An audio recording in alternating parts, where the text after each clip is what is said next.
Welcome back, friends. Now that the 2025 Invictus Games are over, many of you requested a video about all the outfits Meghan, Duchess of Sussex wore while at the Invictus Games. First, I'd like to give a big shout out and thank you to Susan Corder and the team at What Meghan Wore and Meghan's Closet Chronicles. Their content is amazing and they have incredible detective skills. This video would not have been possible without them. Please, if you don't already, go follow them on Instagram and X. Let's get into it. For some reason, people continue to be triggered by Meghan, a wealthy woman wearing expensive designer clothes. Those same people, however, are not bothered by Kate wearing expensive designer pieces like a Chanel purse to a Holocaust memorial event. The reasons for this are rooted in misogyny and racism, but I'll get into that later, so stick around. On February 7th, the day before the 2025 Vancouver Whistler Invictus Games opening ceremony, Meghan, Duchess of Sussex, attended a welcome event with Prince Harry. During the event, she gave a heartfelt speech introducing Prince Harry in which she talked about her love of Canada and Prince Harry's love for the Invictus Games. Meghan wore a brown dress from New York-based brand ALC, the willow pleated midi dress in rich chocolate plum, costing $795. The event was private, so there are no clear videos of her shoes. But according to what Meghan wore, Meghan was probably wearing her go-to black Manolo Blahnik BB pumps costing $725. Meghan was also wearing her signature stack on her left wrist.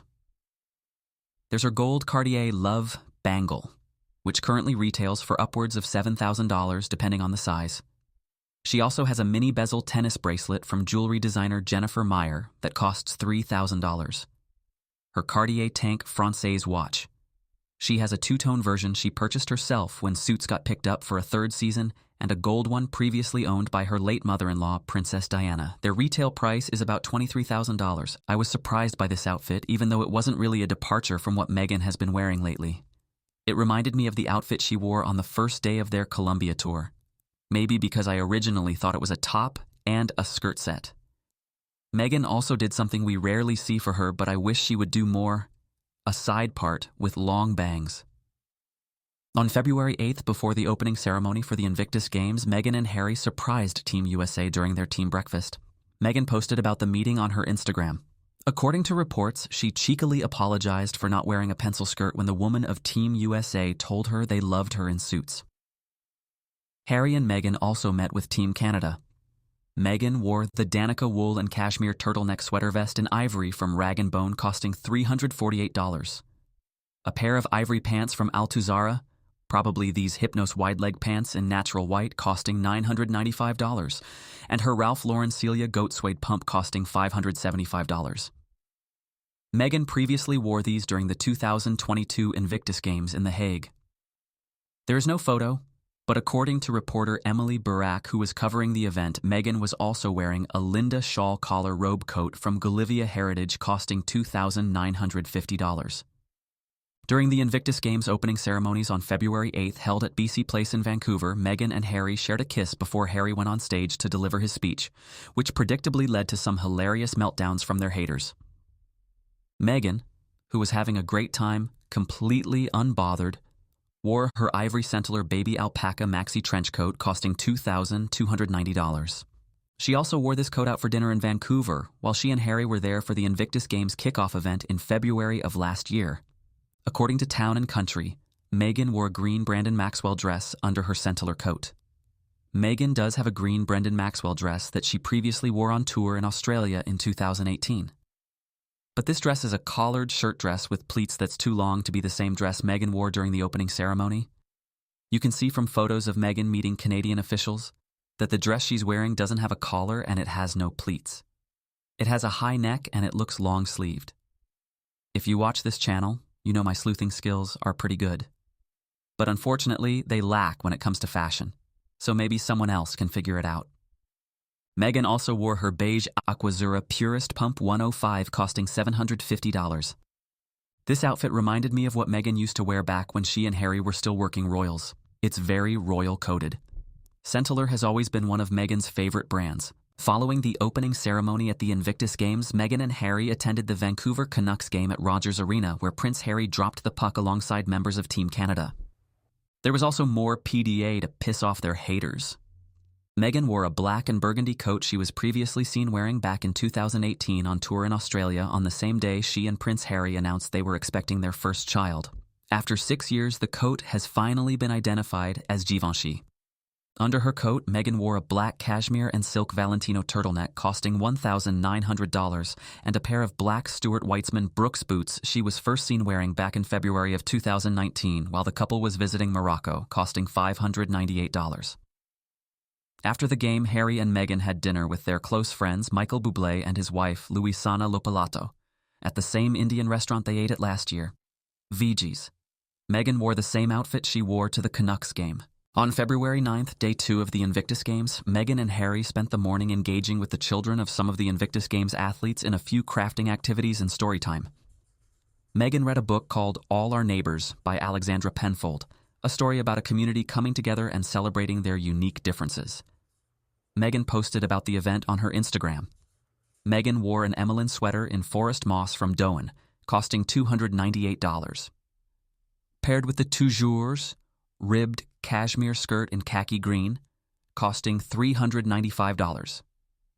Meghan wore her Ralph Lauren Celia pumps in Loden green, which she first wore in 2018 for Prince Louis's christening. Meghan also wore a new addition to her signature bracelet stack. She wore an 8-carat gold-plated Valencia Key Joy bracelet, which regularly cost $105. After learning Meghan wore their bracelet, the brand shared their reaction on Instagram saying they were abundantly grateful to the Duchess. The bracelet is now sold out, and the company reported an 11,000% spike in sales thanks to Meghan. I like this outfit. It was very elegant and winter chic, and Meghan got away with it because we didn't really see the green dress she wore during the opening ceremony, so it doesn't feel like she wore too much green. More importantly, Meghan's Joy bracelet, named after the word she used to describe this chapter of her life, is an example of the power of Meghan's wardrobe choices to impact female-owned businesses positively. While Kate is begging people to pay attention to whatever inconsequential thing she's doing instead of talking about her clothes, Meghan is proving that what she wears can have an immediate and positive impact on people's lives. The afternoon of February 9th, day 2 of the Invictus Games, Meghan and Harry attended the wheelchair basketball game between Team USA and Team Nigeria, held at the Vancouver Convention Center. Meghan arrived wearing the Docho blazer in Castle Grey from Doan, costing $698. It's giving English countryside equestrian. Underneath, Meghan wore a solid marine crewneck sweater in navy costing $325. A pair of the Beverly skinny flare jeans from Veronica Beard costing $248, and a pair of Stuart Weitzman side mover boots in black suede costing $565. She was first spotted wearing those boots in London in 2017, just before she and Harry announced their engagement. I really like seeing how Meghan's fashion has changed 9 years into their relationship. Later on, for a curling event when things got colder, Meghan swapped out her blazer for her Hermes puffer jacket. She was first seen wearing it last year during a trip to Whistler for the Invictus Games. You know, the one they make such a big deal about because it costs £3,000. Interestingly, no one was upset about this £3,000 handbag Kate wore to visit a cancer ward. At least Meghan's puffer jacket is functional. The evening events also gave us a chance to get a good look at Meghan's new signet ring, which is engraved with her and Harry's royal cipher. Featuring a cursive HM with a coronet above it, the couple's royal monogram was designed following their marriage in 2018 and is used on all of their official correspondence. The ring was apparently an anniversary gift from Prince Harry. My favorite thing about this is that signet rings are a very, very royal thing to do. Richard III, Henry VIII, Mary I, Elizabeth I, the current king, all had them.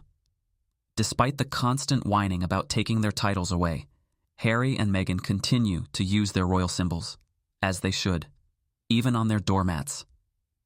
They really are world-class trolls if you think about it. No wonder their haters were so quick to point out that Kate also has a signet ring. Meanwhile, the Daily Express tried to imply that Meghan, wearing her signet ring, was somehow an olive branch to the royal family. If I had a penny for every time I read the words olive branch. February 10th, day 3 of the Invictus Games, Harry and Meghan took part in a meaningful visit to the Squamish Nation at the Squamish Valley Totem Hall before heading to Whistler. During their visit, Meghan received some traditional jewelry, The couple also participated in a traditional ceremony, met with community leaders, and hung out with babies. Harry famously said he and Meghan only wanted 2 children, but he looks ready for more. Meghan wore her J. Crew Chateau wool blend parka in heather dark walnut, costing $375. Her jeans are Valerie jeans from La Ligne, costing $195. She also wore her co-riding boots in smooth calf leather, costing $1,195. She previously wore these boots during a trip to Vancouver last year. Next, the couple headed to Whistler for the start of the winter sport portion of the Invictus Games. Before heading to the slopes for the competition, Harry and Meghan met with the competitors in Whistler. Meghan wore her Soya and Cayo Adelaida wrap coat in gray, costing $550. She first wore this coat back in 2018 during an engagement at Brinsworth House while pregnant with Prince Archie. Under her coat, she wore a pair of Carey pant trousers in black and white from Annie Bing, costing $400, and an unidentified gray sweater. Meghan also wore her Justin Clou choker from Cartier. We've seen her wear this choker several times in public. It's definitely one of her favorite pieces. She also wore this choker during the 2022 Invictus Games in The Hague while introducing Prince Harry. It can cost anywhere from $13,000 to $40,000.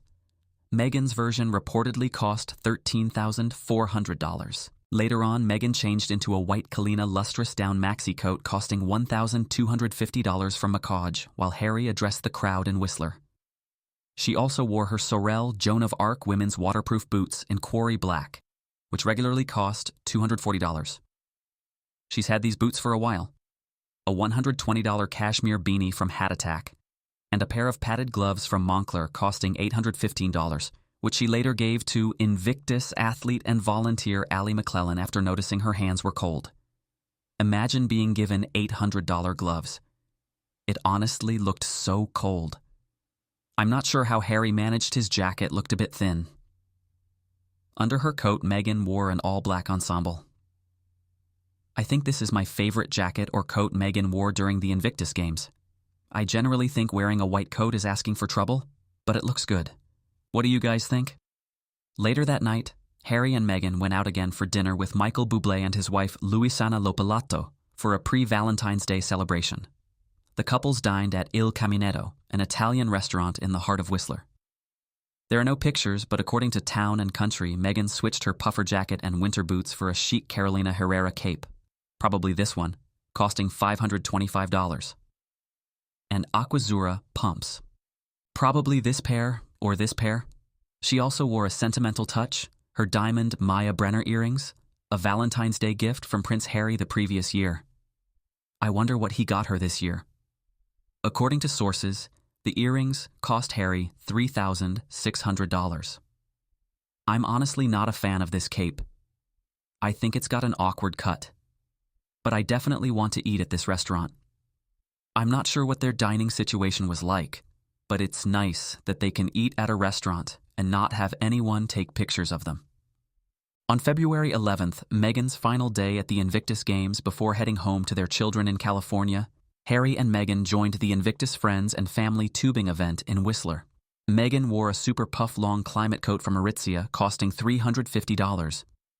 She was first seen wearing this coat on a trip to Utah with friends in March 2024. It looks like she re-wore the Danica wool cashmere turtleneck vest she wore on day 1 to the team breakfast, along with a pair of unidentified white jeans.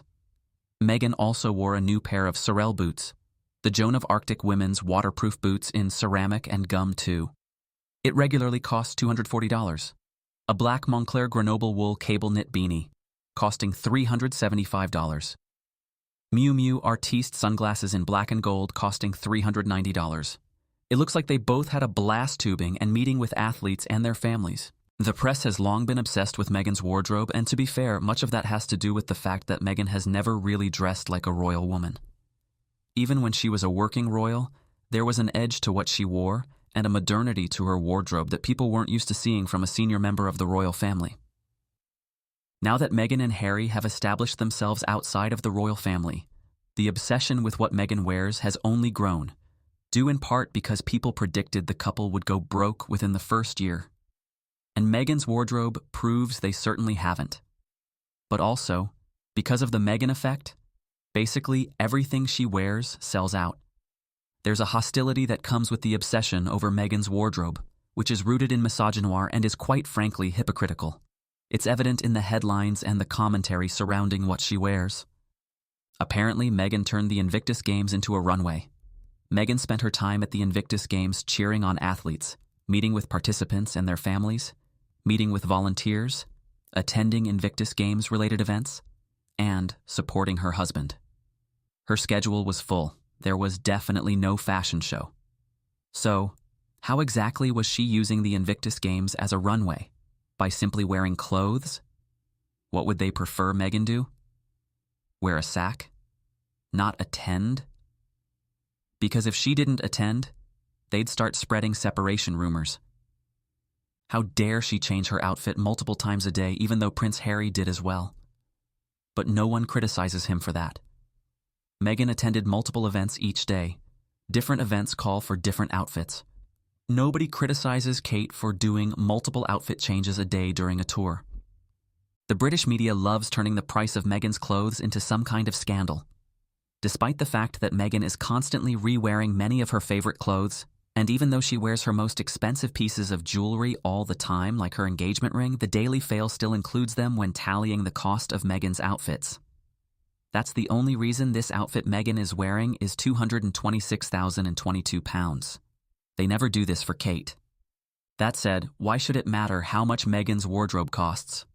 Unlike Kate's wardrobe, you can rest assured that Meghan's wardrobe is not indirectly paid for by British taxpayers. What Meghan wore to the Invictus Games has absolutely no bearing on the quality of the Invictus Games. Contrary to what trolls say, Meghan pays for all her clothes and jewelry herself. Yet every time Meghan wears Cartier, certain people act like she is stealing food out of the mouths of the veterans.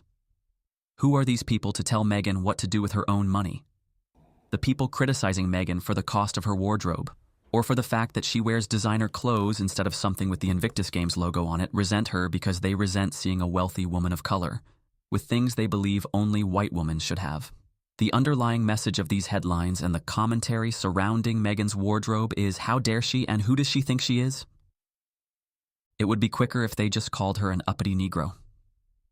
Anyway, I'd like to end on a happy note. Let me know which outfit was your favorite, or if there was anything Meghan wore that you all didn't like. If you made it this far, please don't forget to like and subscribe. Thanks for watching.